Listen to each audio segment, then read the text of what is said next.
말씀은 유다서입니다. 신약성경 398쪽 정도 될 것 같아요. 다른 건 몰라도 여러분 우리 신약 다 읽었습니다.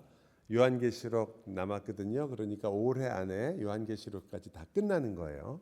그러니까 적어도 우리가 하나는 끝냈습니다. 신약을 마태복음부터 여기까지 다 했다. 올해 다른 건 몰라도 그래도 하나는 끝냈으니까 마음이 참 어떤 면에서는 좋습니다. 유다서 1장인데요. 유다서는 1장밖에 없어요. 17절부터 23절까지 우리 함께 같이 읽도록 하겠습니다. 교독할까요? 제가 한 절, 여러분 한 절 한번 그렇게 읽어보겠습니다. 17절부터 25절까지 읽죠. 마지막이니까 25절까지 함께 제가 먼저 읽고 한 절씩 교독하겠습니다. 사랑하는 자들아, 너희는 우리 주 예수 그리스도의 사도들이 미리 한 말을 기억하라. 그들이 너희에게 말하기를 마지막 때에 자기의 경건하지 않은 정욕대로 행하며 조롱하는 자들이 있으리라 하였나니, 이 사람들은 분열을 일으키는 자며 육에 속한 자며 성령이 없는 자니라. 사랑하는 자들아, 너희는 너희의 지극히 거룩한 믿음 위에 자신을 세우며 성령으로 기도하며 하나님의 사랑 안에서 자신을 지키며 영생에 이르도록 우리 주 예수 그리스도의 긍휼을 기다리라. 어떤 의심하는 자들을 긍휼히 여기라. 또 어떤 자를 불에서 끌어내어 구원하라. 또 어떤 자를 그 육체로 더럽힌 옷까지도 미워하되 두려움으로 긍휼히 여기라. 능히 너희를 보호하사 거침이 없게 하시고 너희로 그 영광 앞에 흠이 없이 기쁨으로 서게 하시리. 함께 읽습니다. 곧 우리 구주 하나님께 우리 주 예수 그리스도로 말미암아 위엄과 권력과 권세가 영원 전부터 이제와 영원토록 있을지어다. 아멘. 이것이 유다서의 내용입니다. 유다서는 베드로 후서와 가장 가까운 책이에요. 그래서 여러분이 베드로 후서를 읽으면서 유다서를 같이 읽으면 사실상은 거의 같은 내용을 가지고 있습니다. 같은 내용이라는 것은 뭐 내용이 똑같다는 게 아니라 가지고 있는 주제가 같다는 거죠. 특히 다른 무엇보다도 거짓 교사들에 대한 그러한 경고를 가지고 있습니다. 그래서 이 유다서는 맨 처음에 보면은 예수 그리스도의 종이요 야고보의 형제인 유다라. 그래서 야고보가 예수님의 제자 야고보도 있지만 여기서 야고보는 우리가 대개 알고 있는 야고보서를 지은 야고보를 이야기합니다. 야고보서를 지은 야고보는 누구냐면 바로 예수님의 형제 야고보입니다. 그래서 그 예수님의 형제 야고보의 형제니까 유다도 역시 예수님의 형제일 거라고 우리가 대개 알고 있습니다. 물론 여기서 좀 더 자세하게 나와 있지 않기 때문에 우리가 뭐 100% 이거다라고 얘기하기 어렵겠지만, 그러나 여러 가지 정황을 볼 때 이 여기서 유다는 예수님의 형제 중에 한 명으로 보여집니다. 그래서 그가 예수님 형제인 유다가 여러분 아시는 것처럼 나중에 그 형제들이 다 예수님 부활과 함께 예수 그리스도의 제자로서 사실상 돌아왔죠. 그래서 그들이 예수님을 좇는 자가 되었고 오순절에 참여한 자가 되었고, 그래서 그들도 역시 복음을 전하는 자들이 되었습니다. 그리고 그 중에 이 유다서를 기록한 것으로 우리가 현재 알고 있고, 대개 우리가 성경책이 어떤 것 예를 들어 히브리서나 또 일반 서신의 몇 가지는 누가 썼다라는 말이 없을 때가 있습니다. 그럴 때 또 혹은 이렇게 유다처럼 이 유다가 어떤 유다인지 잘 모를 때 그럼 어떻게 그게 유다인 줄 압니까? 대개 1세기의 교부들이 있죠. 그 교부들이 쓴 책에 대개 이 성경을 누가 썼다든지 혹은 이 성경에 있는 내용들이 누구와 관계가 있다든지 이런 것들의 힌트가 굉장히 많이 나와 있고, 또 어떤 데는 직접적으로 증명을 하기도 합니다. 그래서 그것들이 대개 이 성경에 우리가 잘 모르는 것들은 바로 요한의 제자라든지 혹은 사도들의 직접적인 제자들이 증언한 내용들을 보고 우리가 되게 이럴 것이다라고 이렇게 얘기하는 거죠.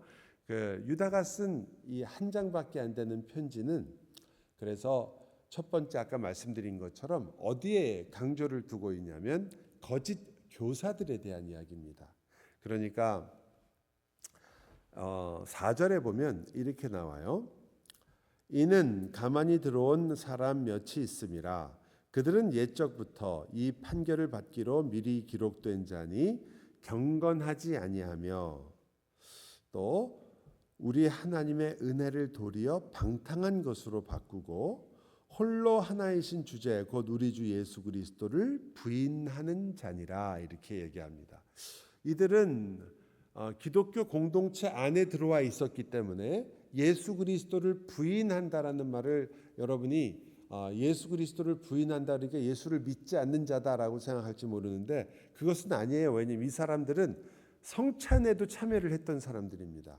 그러니까 예수를 믿지 않는 것이 아니라 그 당시 요한의 이야기도 그렇고 베드로서에도 나오지만 예수 그리스도를 그리스도답게 믿지 않은 거죠. 그리스도께서 우리를 위하여 오셔서 인간이 되셨다라는 것을 어떻게 이해했냐면 예수님은 인간이 될 수 없는 하나님이시기 때문에 인간처럼 잠시 보인 것이다라는 잘못된 가르침을 되게 가지고 있는 경우가 많이 있었습니다. 하지만 그거보다 더 심각한 것은 그들이 입으로는 예수를 믿는데 그들의 삶으로는 그리스도의 모든 계명들을 실질적으로 부인한다는 뜻이 있습니다.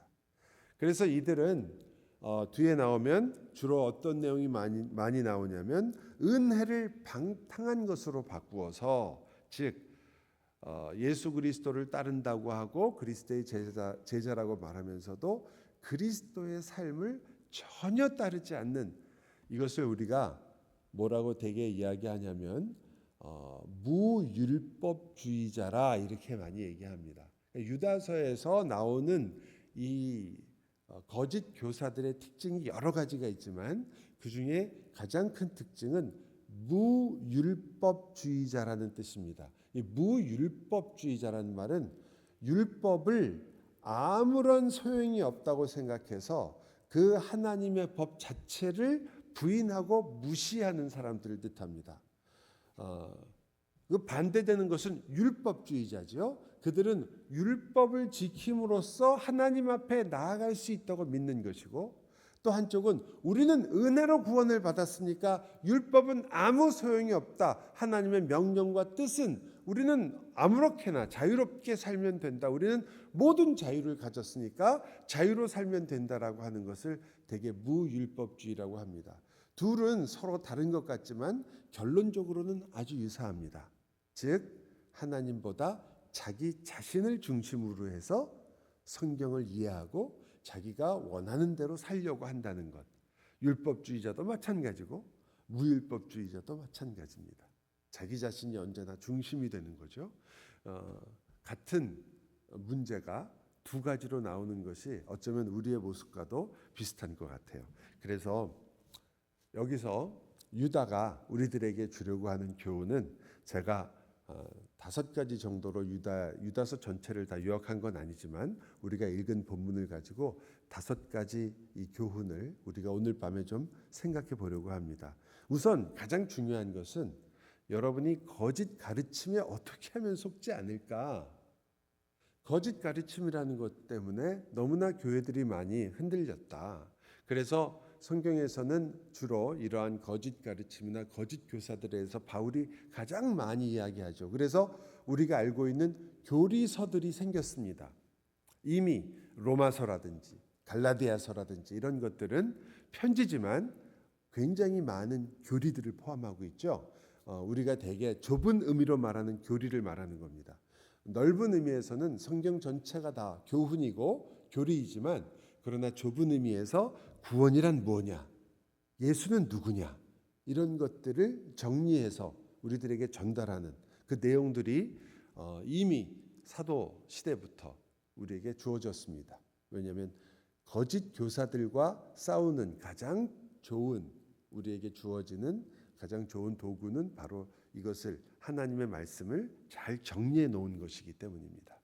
그래서 우리는 성경을 열심히 부지런히 배워야 하고, 여러분이 성경을 창세기부터 계시록까지 평생 구절 구절마다 자세하게 강해로 해서, 강해 스타일로 해서 설교하는 사람도 그것을 다 설교하기가 불가능하고, 여러분 자신도 강해 스타일로 창세기부터 계시록까지 다 듣는 것은 일생을 예수를 믿어도 힘드신 경우가 많습니다. 성경은 그만큼 방대한 내용에 또 깊이를 가지고 있고, 그렇게 그냥 빨리빨리 한 주일에 한 장씩 이렇게 공부하면서 나가는 방식은 있지만, 이것은 전체를 자세히 다루지 않은 것이기 때문에, 자세히 다루면 여러분이 아시는 것처럼 마틴 로이드 존스 목사님이 로마서를 강의를 했죠. 2차 세계대전이 시작할 때도 로마서를 하고 있었고, 2차 세계대전이 다 끝난 다음에도 런던에서 계속해서 로마서 강의를 하고 있었습니다. 전쟁 갔다 온 군인이 교회에 출석해서 맨 처음 한 말이 뭐냐면, 아직도 로마서입니까? 라는 말을 했다고 그래요. 그렇게 오래 했습니다. 하지만 여러분이 책을 보면 13권까지 아마 여러분이 보실 수 있을 거예요. 몇 년, 1년에 한 권씩 나왔거든요. 10년이 넘게 로마서를 강해를 한 겁니다. 그만큼 강해를 하게 되면 그 내용이라는 것이 방대합니다. 그래서 그것들을 요약해서 우리 성도들이 그것을 잘 이해하고 깨달을 수 있도록 그렇게 우리 신앙의 선조들이 만든 것이 신앙 고백서와 신앙 문답들입니다. 그래서 우리 자녀들에게, 그리고 여러분을 위해서도 그것들을 잘 공부하는 것이 아주 중요합니다. 저희 개인적인 견해가 좀 들어가 있긴 하지만, 그러나 많은 훌륭한 목사님들이 다 비슷하게 생각하시는 것은, 일반 성도, 심지어 교회 직분자들조차도 대요리 문답 혹은 소요리 문답, 웨스트민스터 소요리 문답 그 이상의 내용을 여전히 별로 배울 필요가 없을 정도로 이 소요리 문답만 잘 공부하면 여러분은 거짓 교사에게 속는 일은 일어나지 않습니다. 거짓된 가르침에 흔들릴 이유가 전혀 없습니다. 옛날에 우리가 잘 알고 있는 부흥 강사였던 무디 목사님이 계시죠. 그 무디 목사님은 물론 이러한 그 개혁교회 전통을 가지고 계셨던 분은 아니었지만, 복음주의 계열에 있던 분이었지만, 이 무디 목사님이 영국에 가서 스코틀랜드에서 설교를 할 때 전체 교인들을 놓고 설교를 하고 있는데, 주일학교 학생들도 다 예배에 들어온 것을 보고 깜짝 놀란 겁니다. 미국은 주일학교라는 걸 그때 만들었을 때고, 영국 전통적인 개혁교회는 그 당시에는 모든 연령이 함께 예배를 드리고 같은 것을 어른들과 자녀들이 다 똑같이 배웠습니다. 아이들은 모두 다 웨스트민스터 소요리 문답을 거의 대부분 암송하고 있었죠. 그래서 이 무디 목사님이 미국에서 설교할 때 기도가 뭐냐 하면 아무도 모르니까 처음부터 하나씩 가르쳐 줘야 되는데, 거기 가서 그냥 똑같이 생각한 거죠. 기도란 무엇이냐 물어보니까 답이 그냥 줄줄줄줄 어린아이들이 나오는 걸 보고, 스코틀랜드의 어린이들이여 그대들은 복이 있도다. 그리고 설교 중에 눈물을 흘리며 기뻐했다는 그 일화가 있습니다. 저희 교회의 자녀들에게 그러한 일들이, 그러한 것들을 가르치고 또 가르치고 또 가르쳐야 할 의무가 우리들에게 사실은 있는 것입니다.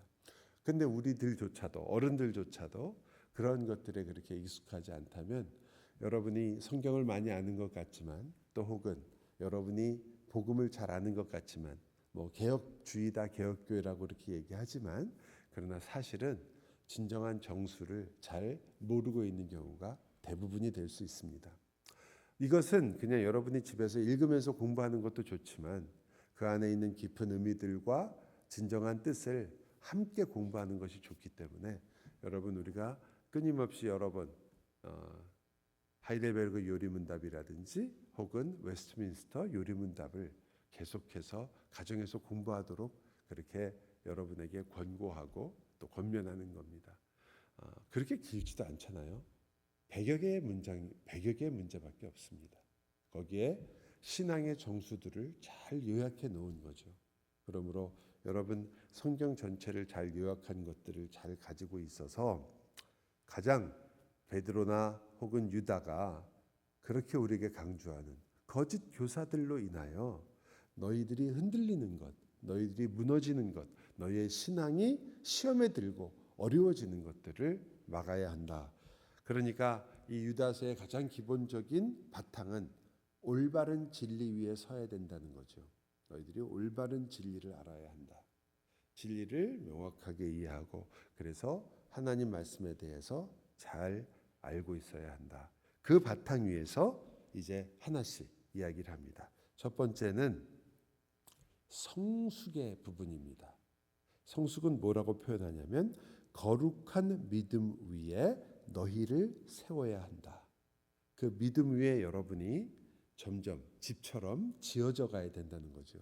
기초가 놓여야 되고 기둥이 세워야 되고 그리고 지붕을 얹어야 합니다. 여러분에게 성경이 요구하는 것은 그리스도를 닮아가며 그리고 이 건전한 하나님의 진리를 바탕으로 해서 여러분이 하나씩 내가 무엇을 믿고 있으며 나의 우리가 알고 있는 대로 우리의 지성이라고 말하는 성경이 말하고 있는 우리의 지식과 지성이 하나님의 말씀 앞에 알게 되고 깨닫게 되었을 때 그것들이 우리의 삶 속에서 내가 머리로만 안 것이 아니라 그리스도의 사랑이라는 것이 내가 예수님이 나를 사랑하신다라고만 아는 것이 아니라 그 사랑이 얼마나 깊고 넓고 높은가를 우리가 깨달아서 내 삶에서 그것이 드러나게 되고 그것이 나의 삶의 성숙이라는 면으로 드러나게 됩니다. 그것은 단지 여러분이 괜찮은 사람이 된다라는 뜻이 아니라 여러분이 그리스도 예수와 같이 있구나라는 것들을 여러분의 삶에서 느끼기 시작한다는 겁니다.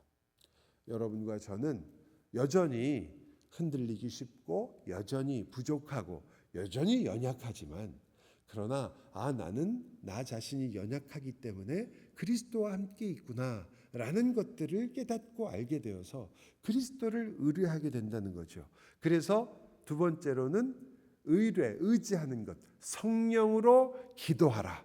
여러분에게 기도하라라는 것이 가장 중요한 이유는 나는 나 자신의 힘으로 어떤 것도 할 수 없는 사람이라는 것을 알기에 하나님께 모든 것을 의뢰할 수밖에 없습니다. 그러므로 여러분이 하나님과 예수 그리스도 안에서 믿음으로 이렇게 지어져 가고 세워져 가는 그 성장하는 그 모습이 무엇과 같이 가야 되냐면 내가 무엇을 가지고 성장하느냐? 예수 그리스도를 의지하고 의뢰한다. 그분을 의지하기 때문에 내 집이 세워진다는 거죠. 내 힘으로 돌을 놓는 것이 아니라 주님께서 나와 함께 이 돌을 놓으시며 내가 내 인격을 세우는 것이 아니라 내가 그리스도를 의지하여 나의 이 연약하고 부족한 인격을 주님을 의지하여 하나씩 살아가려고 하는 것이다. 여러분을 의지하고 여러분이 여러분의 실력으로 무언가를 놓으려고 하는 그 순간이 우리가 항상 넘어지는 부분입니다. 그것 때문에 우리는 우리 자신을 의뢰했다는 거기에 대한 대가를 톡톡히 치르게 됩니다. 어떤 이들은 교만의 대가를 치르기도 하고요. 어떤 이들은 슬픔의 대가를 치르기도 하고 어떤 이들은 혼란과 불안의 대가를 치르기도 합니다. 왜냐하면 나라는 존재를 믿고 있는 한 여러분이 어떻게 확신할 수 있으며 무엇에 즐거움을 가질 수 있으며 이 하루에도 수십 번씩 바뀌는 나라는 존재를 무엇을 믿고 기댈 수 있단 말입니까? 그런데도 우리는 참 대단한 고집을 갖고 있어서 끝까지 나를 의지하고 싶어 합니다. 그리고 끝까지 또 의지합니다. 밀려 넘어지면서도 또 나를 의지하고 있으면서도 이제 안 그래야지 하면서도 의지하죠. 그래서 다시 말씀드립니다. 여러분을 믿음 위에 하나씩 세워가되 내 힘이 아니라 성령으로 기도하는 힘, 하나님을 의뢰하는 것, 내가 아닙니다. 내 힘으로 이 돌 하나도 놓으려고 하지 않습니다. 주님 도와주십시오. 주님 함께 해주십시오. 제가 하나님을 의지하는 법을 배우게 해주십시오. 나는 끊임없이 나를 의지하려고 하오니 주님 다시 한번 주님을 의지하게 해주십시오 라는 것이 필요한 것입니다. 성령으로 기도하라. 기도는 내가 원하는 것을 얻기 위해서 하나님 앞에 나간다는 것도 있지만 사실 더 중요한 것은 내가 원하는 것을 하나님께 나가는 그 이유입니다. 나는 나의 능력과 힘으로는 이것을 감당할 수 없습니다. 주님을 의지합니다. 그것이 우리 신앙이 아닙니까? 그것이 우리의 진정한 모습이 아닌가요? 교회나 가정이나 혹은 나 자신이나 우리는 이것이 무너지게 되면 혼란과 불안과 걱정에 휩싸일 수밖에 없으며 우리는 참으로 눈물을 우리의 좀 아픔의 눈물들을 우리가 지울 수가 없습니다. 나를 의지하는 순간 무너지니까요. 또 무너지면서도 또 나를 세우려고 하는 우리로부터 나와야 되는 거죠. 결국은 그렇게 됐을 때만 여러분이 성령으로 기도하여 주님을 의지했을 때만 여기 말하는 것처럼 너희는 안전하다. 하나님의 사랑 안에서 너희를 지키는 것이다. 하나님 안에서 이제 우리를 지키게 됩니다. 우리는 안전하게 됩니다. 자, 처음에 성장이죠. 믿음 위에 집을 세우죠. 그러나 내 힘으로 세우지 않습니다. 성령으로 기도함으로써 여러분은 주님을 의지합니다. 그때 비로소 우리는 무엇을 누리게 된다고요? 그때 비로소 안전하다는 것을 알게 됩니다. 아, 이 돌은 내가 짚고 올라가도 되는구나. 이 지붕은 내가 위로 올라가도 안 무너지는구나. 이 기둥은 내가 아무리 밀어도 흔들리지 않는구나. 왜냐하면 내 힘으로 내가 만든 것이 아니고 여기에는 주님의 능력과 주님의 손길과 주님의 은혜가 있었기 때문이다. 내 인생, 내가 예수를 믿고 살아온 내 인생이 왜 무너지지 않느냐? 내가 그동안에 무언가를 잘했기 때문이 아니라 아니 나는 그리스도와 함께 살았으며 주님은 나를 한순간도 놓치지 않으셨으며 한 번도 나를 버리지 않으셨다. 이 기둥은 너무나 확고해서 어떤 것으로도 무너지지 않는다. 그러므로 나는 안심하게 되고 안전하다는 것을 알게 됩니다. 다른 것이 다 무너지는 것 같으며 흔들리는 것 같아도 내가 주님과 함께 세운 이 귀한 집은 무너지지 않는다. 그것이 바로 우리가 가지고 있는 확신이죠. 영생으로 인도하시는 주 예수 그리스도의 긍휼이 여기 나타나는 것입니다. 아, 이렇게 주님께서는 나를 영원한 생명으로 움직이시고 걸어가시고 걷게 하시고 다다르게 하시는 분이다. 확신에 거하게 되는 겁니다. 디모데에게 바울이 얘기하는 것처럼 너희는 배우고 확신하는 일에 거하라. 여러분이 진리를 알고 그 진리를 바탕으로 여러분이 이제 주님 안에서 믿음 위에 여러분을 세워나가고 그 여러분의 인생의 조그만 돌이건 큰 돌이건 큰 벽돌이건 찌그러진 벽돌이건 어떤 데는 구멍이 숭숭 뚫린 벽돌일지라도 너무나 연약해서 던지면 깨질 것 같은 그 벽돌조차도 주님과 함께 이 집을 짓겠습니다 했을 때 주님께서 그 모든 연약한 돌들을 단단하게 쌓아 올리십니다. 여러분이 주님을 의지하기 때문입니다. 모든 벽돌 뒤에는 예수 그리스도의 손이 있으니까요. 밀리지 않습니다. 무너지지 않습니다. 그때 우리는 드디어 내가 안정하다는 것을 알고 그리고 우리가 주님이 우리와 함께 하신다는 확신 속에 거하게 됩니다. 여러분, 이것이 바로 우리가 또 유다서에서 우리에게 신앙을 어떻게 살아야 하는가에 대해서 설명하는 그러한 내용입니다. 저는 여러분이 오늘도 바로 이 원리들과 진리를 잊지 않기를 원하는 거죠. 내가 주의 말씀을 그 말씀 안에 거하려고 하고 그리고 제가 지금 벌써 여러 번 반복한 것처럼 처음에 어떻게 한다고요? 집을 짓는다. 믿음의 위에 여러분을 세우는 것.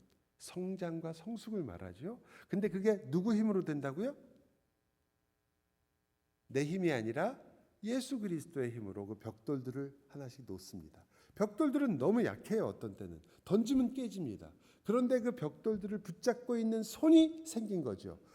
우리식으로 말하면 벽돌과 벽돌 사이에 타르라고 하는 그 시멘트가 들어가 가지고 벽돌 움직이지 않게 단단하게 만든 것과 비슷합니다. 그 주님의 손을 의지하여 그 주님이 그것들을 붙잡고 있을 때 여러분은 드디어 그 안에서 어떻게 됐나요? 그 주님을 의지하기 때문에 이 모든 것들을 이 집은 안전하다. KS 마크예요. 무엇으로도 흔들 수 없게 됩니다.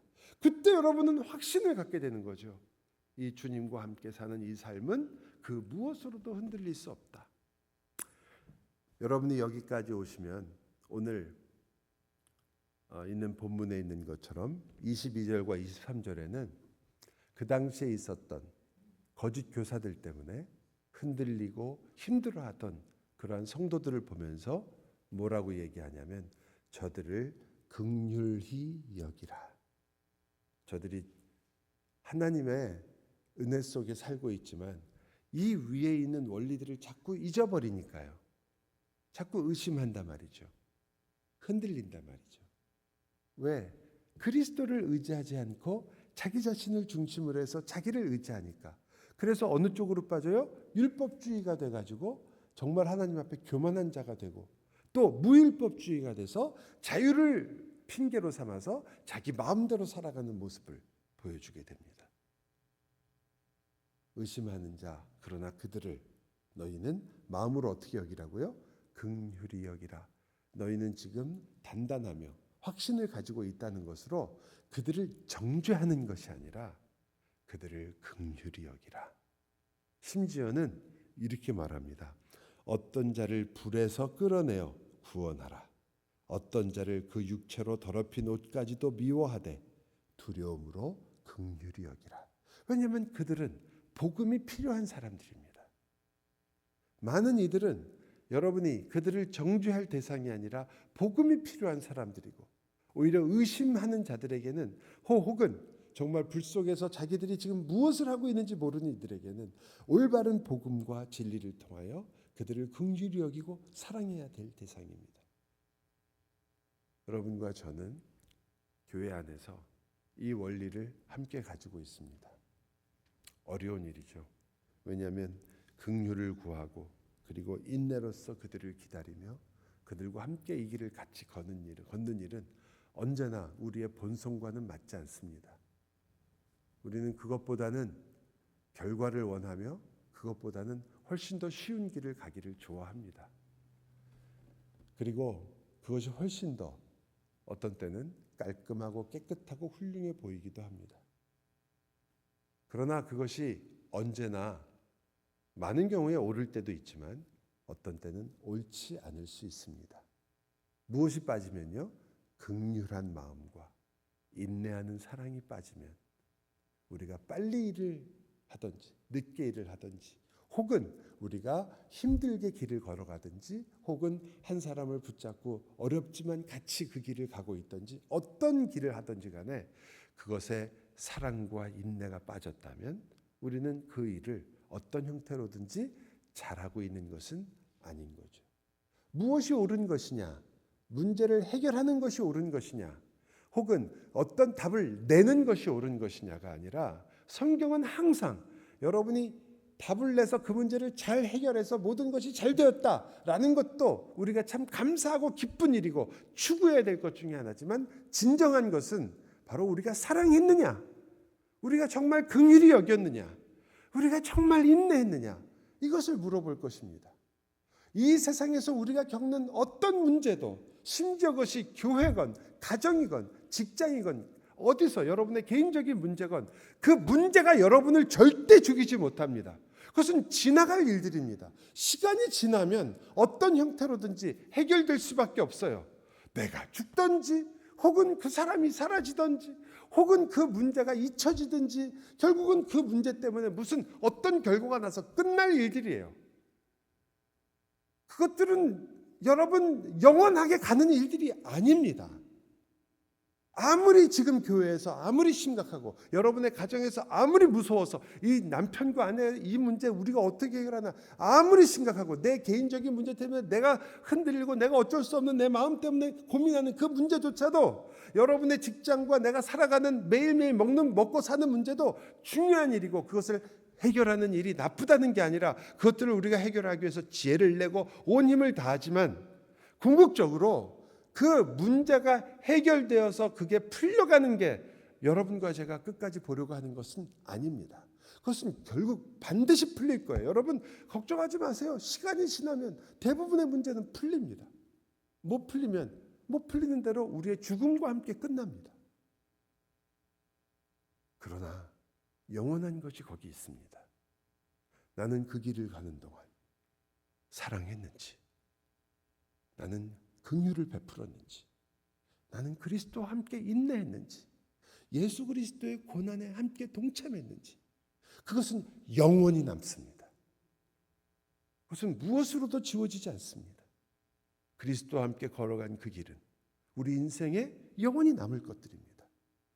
그러므로 흔들리지 마시고 여러분의 가정에서든 직장에서든 어떤 곳에든지 나 자신이든지 흔들리지 마시고 이 일을 계속합시다.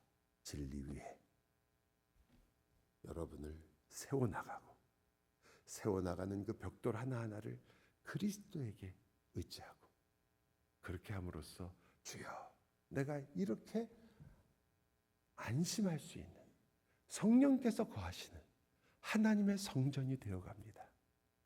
무엇이 나를 흔들 수 있겠습니까? 그러므로 이제부터 제가 이 확신을 가지고 어떠한 경우에도 흔들리지 않고 주님의 은혜를 사모하는 마음으로 긍휼을 베풀며 인내하며 사랑함으로 내 인생의 꽃을 피우게 하여 주옵소서. 내 인생이 진정 아름답다는 것을 깨닫게 하여 주옵소서. 내 인생은 예수 그리스도의 그 놀라운 은혜와 사랑 가운데 거하게 된다는 것을 잊지 말게 하여 주옵소서. 이것이 우리들의 위로가 되기를 또한 바랍니다. 많은 가정에서의 어려움을 목사다 보니까 많이 듣게 됩니다. 어떤 분들은 직장 문제로 잠이 오지 않는 그러한 상황에 있는 분들도 있습니다. 어떤 분들은 경제적으로는 좀 여유가 있지만 그러나 속 썩이는 자식 때문에 여전히 속이 타는 분들도 있습니다. 자식도 잘 되고 다 모든 거 문제가 없는데 이번엔 남편과 아내가 속을 썩이는 분들도 있습니다. 또 그 모든 일들이 그래서 괜찮은 것 같은데 이번엔 또 교회의 여러 가지 일들로 인해서 시험을 받거나 속상하거나 힘들고 어려울 때가 있습니다. 여러분 이 땅에 사는 동안 우리는 그 모든 것과 같이 갑니다. 그 모든 것 속에서 여러분 이것을 우리가 이루어내는 것, 나는 사랑한 자로 남을 것인가, 나는 그리스도 예수를 닮은 자로 남을 것인가, 이 일을 어떻게 우리가 할 것인가, 그리고 그런 것들 때문에 왔던 많은 상처에 있다면 여러분 정말 이 말씀으로 위로가 되셨으면 좋겠습니다. 제가 이 위로의 말씀을 다시 한번 읽어드립니다. 능히 너희를 보호하사 거침이 없게 하시고 너희로 그 영광 앞에 흠이 없이 기쁨으로 서게 하실 것이다. 다시 한번 읽어볼까요? 우리 시작. 능히 너희를 보호하사 거침이 없게 하시고 너희로 그 영광 앞에 흠이 없이 기쁨으로 서게 하실 것이다. 이게 바로 주님이 여러분을 지금 끌고 가는 내용입니다. 여러분은 하나님의 영광 앞에 흠 없이 기쁨으로 서게 될 것입니다. 그게 여러분과 제가 가고 있는 이 길의 진정한 성격입니다. 먹고 사는 걱정 앞에 설 것이 아니고요. 내 자식 걱정 앞에 설 것이 아니고 우리가 가지고 있는 우리 직장 문제 때문에 설 것이 아니고요.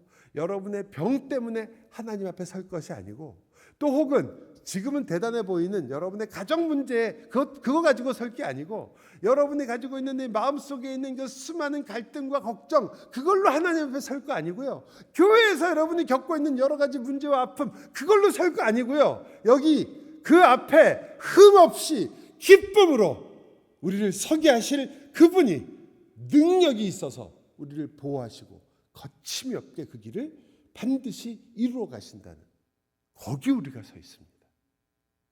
그럼 그 길을 가는 거죠. 흔들리지 맙시다. 여러분의 가정에서건 여러분의 삶 속에서건 아, 내가 있는 길은 이렇게 단단한 길이구나. 그 길을 주님이 주셨구나. 흔들리지 않고 우리 그 길을 같이 갑시다. 기도하겠습니다. 하나님, 저희가 이 놀라운 은혜를 얼마나 자주 쉽게 잊어버리는지 세상이 무너질 것 같습니다. 자녀가 조금만 힘들어도 또 내 자신이 조금만 너무 지치고 피곤해도 직장이 흔들리고 내가 먹고 사는 걱정 앞에 있을 때도 누군가 나를 욕하며 나를 멸시하고 나를 우습게 여겨도 우리는 세상이 끝난 것 같습니다. 주님, 다시 이 말씀으로 돌아옵니다. 능히 우리를 보호하사 거침이 없게 하시고 우리를 그 하나님의 영광 앞에 흠이 없이 기쁨으로 서게 하신다는 이 주님의 약속이 이루어지기에 주님, 저희가 그 모든 상황 속에서도 우리의 진정한 소망을 잃지 않고 주님과 함께 걷겠습니다. 도와주옵소서. 예수 그리스도의 이름으로 기도하옵나이다. 아멘.